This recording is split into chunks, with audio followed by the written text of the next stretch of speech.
Welcome to another video, Purple Political Talk here, and today we're going to be talking about the 2020 presidential election and looking at Donald Trump's best case scenario during this election as of August 25th, 2020. So before we get started, please remember to like, subscribe, and turn on post notifications so you guys are up to date with our latest content. So let's get started. So to begin this video, I'm going to start by filling in the map like usual with the states that regularly are safe in a regular prediction, and then I will alter the states that will no longer be safe to show the difference in the map where Donald Trump performs in his best case scenario. So the first states I'm going to show you, like a lot of them are definitely going to be a little bit more to the right or a little bit more to the left because of how I guess it's voting in Donald Trump's best case scenario. And while we fill in these states, I wanted to talk about what are some of the things that are kind of indicators and should happen if Donald Trump wants to maximize his electoral victory. And there's a couple things. One, this so-called silent majority that he so much talks about, one, has to be real and come out in forces to have a landslide, quote unquote. Again, the chances of Donald Trump having landslide at this point, very, very low. And I think honestly at this point, Donald Trump's best case scenario will definitely look a lot different than what a lot of people were expecting coming into the election, or even a lot different from Donald Trump's best case scenario during 2016 presidential election. So realistically, it's going to come down to a couple of these states, and those are the states that are going to decide the election. So let's start out with this map, and let's talk about some of the states that would be put into the safe column or taking away from the safe column for the Democrats due to being in Donald Trump's best case scenario. So here we would say states like New Mexico, no longer safe for the Democrats. I would say on the Democrat side, that's it. But on the Republican side, in Donald Trump's best case scenario, I think you could take the state of Montana by a safe margin, Missouri by a safe margin, Mississippi, South Carolina. I think that is it. And why are these states going to change from currently being somewhere in the likely column for the Republicans to safe in the best case scenario? These are red states at the end of the day. And these are just states that are having movements for Biden. Well, they're probably not going to flip the state as a whole. However, there is still some momentum for the Democrats there to squeeze the margins.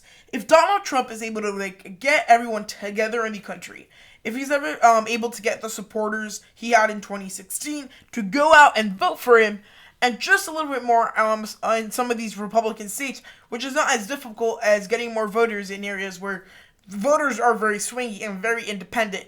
I think he should be able to win here by more than the threshold of 15% of winning the race there. So these are the safe states for both the Democrats and the Republicans at this time. And we have 125 electoral votes for the Republicans, 185 for the Democrats, and Donald Trump's best case scenario. So in Donald Trump's best case scenario, let's think what would be the likely margins for the Republicans. This is going to be where we're going to see states like Texas, Georgia, Ohio, Iowa, the two districts that currently do have a lot of Republican DNA are getting closer because of Donald Trump's candidacy and how the things he's done as president.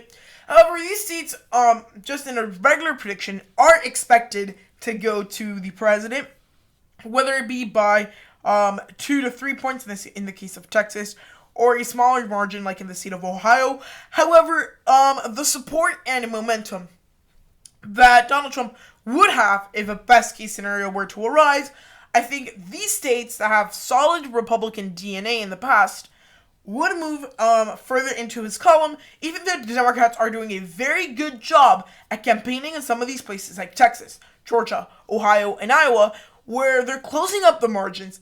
Everything is coming a lot closer. So I think, honestly, at this point, these are a couple states where the Republican Party are kind of losing grip of them a little bit. But again, best case scenarios bring momentum, a lot more unexpected voters, and things like that honestly would move voters a little bit to the right when it comes to the 2020 presidential election.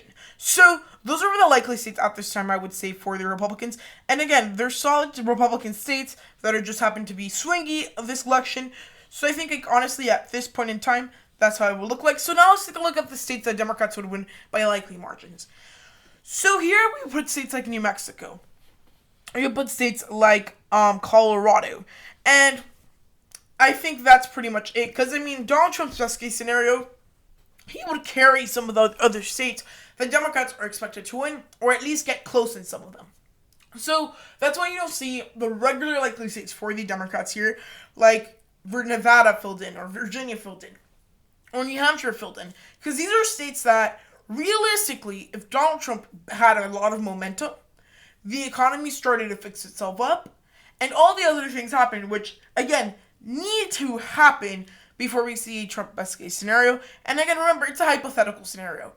These things, if they happened, these states, which are not that far into the Democratic column, these things are somewhat likely to get at least closer, or at least same margins, or similar margins we saw in the 2016 election. So that's going to be an interesting thing to see. But let's just say the state of Colorado and New Mexico, these are two states with very solid blue DNA since 2008, and each year, each election, they've been getting stronger. And in the 2018 midterms, again, there was a big blue wave, if you could call it that, in the 2018 House races.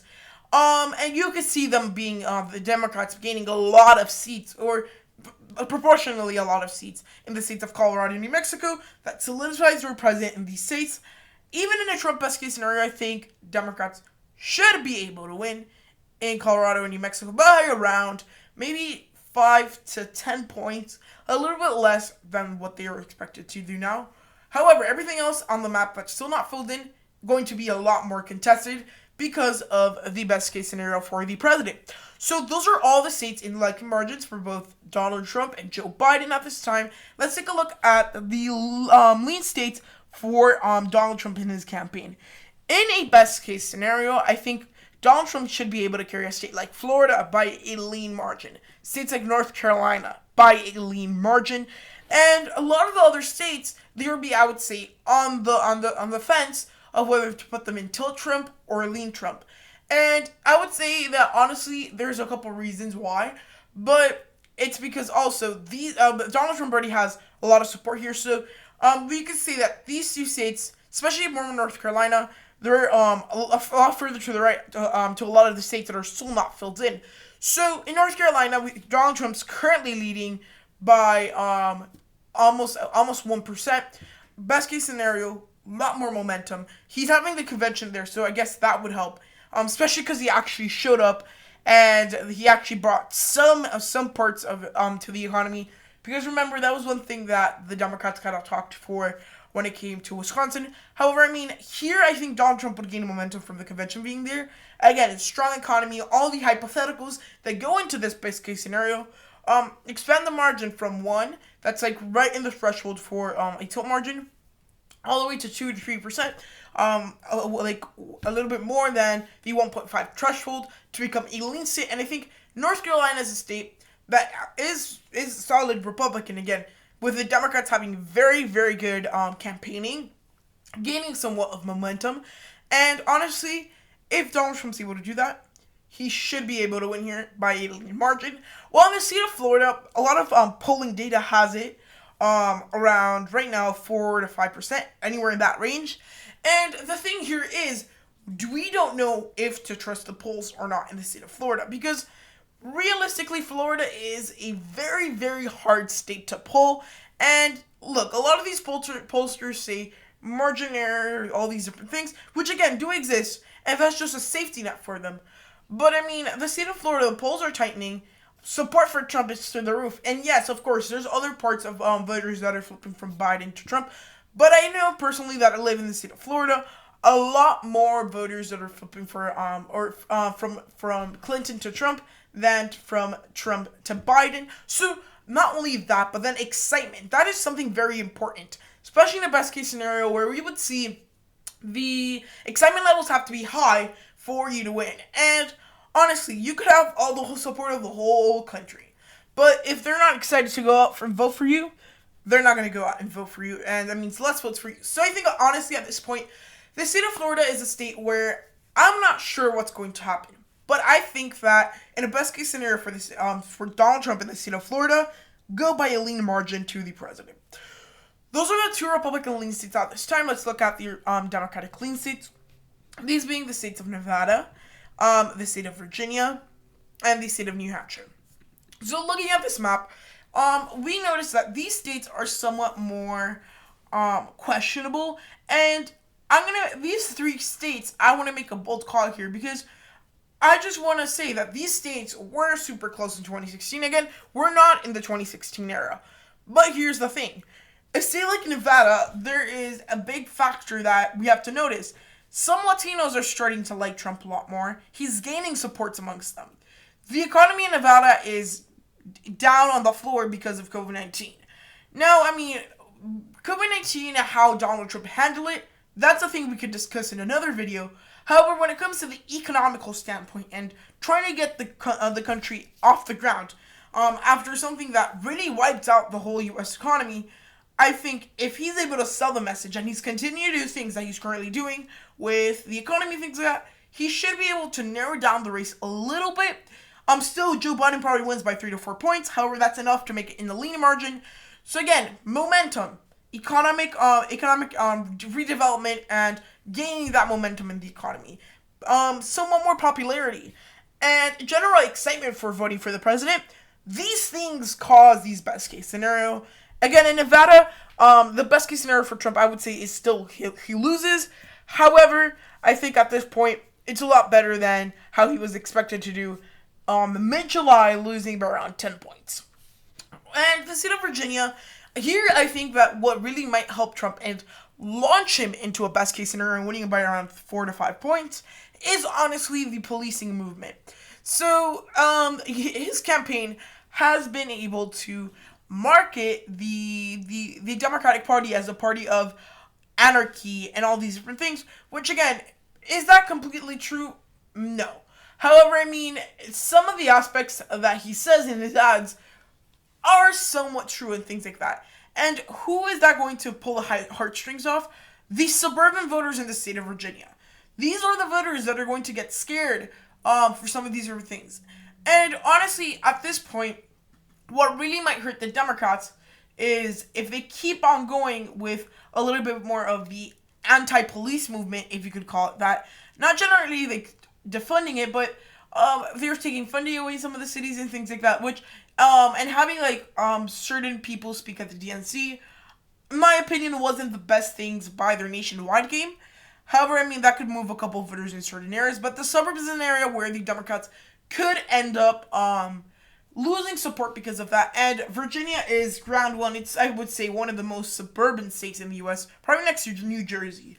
However, I think, honestly, at this point, Joe Biden still carries the state of Virginia by a little bit more than Hillary Clinton did in 2016. I would say 3 to 4 to even 5 points in a best case scenario for the president. Lastly, the state of New Hampshire in the lean margin. I would say that this state will be interesting to see in a best case scenario for the president, because we know that he got close in 2016. It was one of the closest states amongst the many close states. And honestly, it's going to come down to a couple of things. One, we also must remember that the state of New Hampshire is, the way the ideals they have are similar to that of a suburban state. Although that's kind of weird because they only have very small towns for the most part. So I think, honestly, the police movement is going to be somewhat of a big thing here. And just seeing if Biden goes way to the left, he's currently pretty moderate, I would say. Donald Trump's a little bit more to the right than Joe Biden is to the left. However, I mean, I think the shift could be coming to make the Bernie bros happy, and get those voters. If that ends up happening, Donald Trump's chances at New Hampshire go up. However, best case scenario, I think that Joe Biden will probably end up winning here, but again, 3 to 4 points, very substantial margin, considering how close the state was in 2016. So those are all our lean states for both the Republicans and the Democrats. Let's go on to where the tilt states are realistically the deciding factors for the 2020 presidential election in Donald Trump's best case scenario. I think in Donald Trump's best case scenario, he carries all the following states: Arizona by a tilt margin, Minnesota by a tilt margin, Wisconsin by a tilt margin, Pennsylvania by a tilt margin, and I think the Democrats narrowly carry the state of Michigan by a tilt margin. So this map looks a little surprising because a lot of people would expect if Donald Trump carries Minnesota, he would carry Michigan. But I mean, at this point, that's what the trends and the polling data is showing.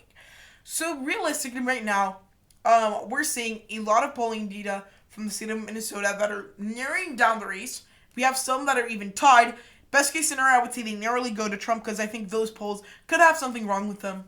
However, I think that with the data we currently do have and the general movement of the country where a lot of the conservative Minnesotans or the ones that are a little more moderate, I think that they have felt some of the effects of the big protest. And I think more on a safety standpoint more than the racial justice standpoint. I mean, those are things that are going to come up in the election and stuff like that. But I think, especially in a state like Minnesota, where you have a lot of conservative voters and moderate voters that ended up voting for Clinton in 2016, those voters could easily flip. And considering all of that, Donald Trump narrowly lost to Hillary Clinton here. So again, I wouldn't be surprised if the state goes narrowly to Trump in a best case scenario. In the state of Arizona, I would say that, honestly, this state is a lot closer than a lot of people think. People think that Joe Biden has this state wrapped up. It's only in polling averages where they take into account many polls, both that can be biased to the right, to the left, and to the center. They have them Biden +2, which not substantial. That's well into the margin of error. I would say that Donald Trump probably won't gain that much support after he reaches a certain point in Arizona. However, I think in a best case scenario, he would win by like the upper tilt margins of like almost 0.5 to 1.5%, which is a very good margin for him. Now, when it comes to the other 2-3 states in the Rust Belt, Michigan, the Democrats have a strong movement there. I think that it's very easy for them to get the 10,000 voters they needed. However, I mean, I think the state will end up being narrow. In a best case scenario for Trump, again, if we're talking a regular scenario, this map will look completely different. But again, we're talking a best case scenario for the president. A lot of hypothetical things need to happen. And I think at this point, the state of Michigan is a state where Donald Trump does, he already gave up on it. So that's one thing. It's giving up on his state doesn't mean you can come back to it.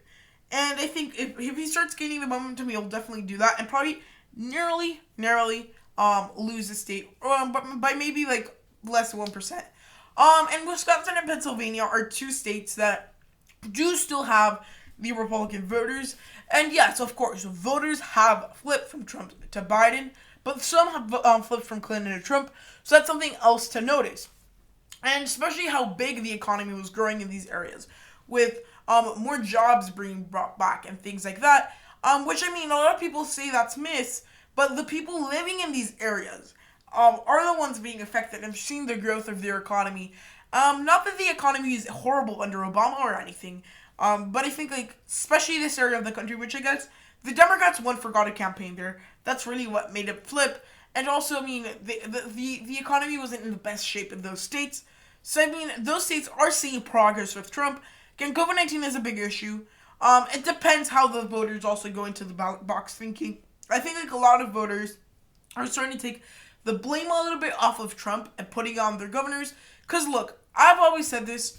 At this point in time, COVID-19, the casualties are not only to blame Trump. They're not only to blame the Senate. They're not only to blame the House. They're not only to blame their governor. They're to blame all U.S. politicians who could not come together to get something done for the country, and unite as a country, and fight the event and the very sad and pretty much horrific event that was COVID-19. And I think at this point, a lot of Americans are realizing that, and that's something interesting to see, because that's also going to affect how people vote in the ballot box. If that is the mentality that the people in the U.S. start thinking about when they go into the ballot box, this map could become more of a reality. However, things definitely could change. And, I mean, a lot of hypotheticals here for a best case scenario.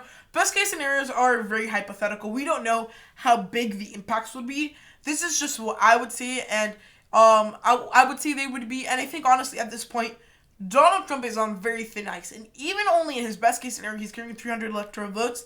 He loses 30 of them in Wisconsin and in Pennsylvania. He narrowly wins. So, yeah, So this is my prediction for Donald Trump's best case scenario in the 2020 presidential election. I hope you enjoyed the video. If so, please give it a huge thumbs up, like, subscribe, and turn on post notifications so you guys are up to date with our latest content. Hope you enjoyed the video, and goodbye.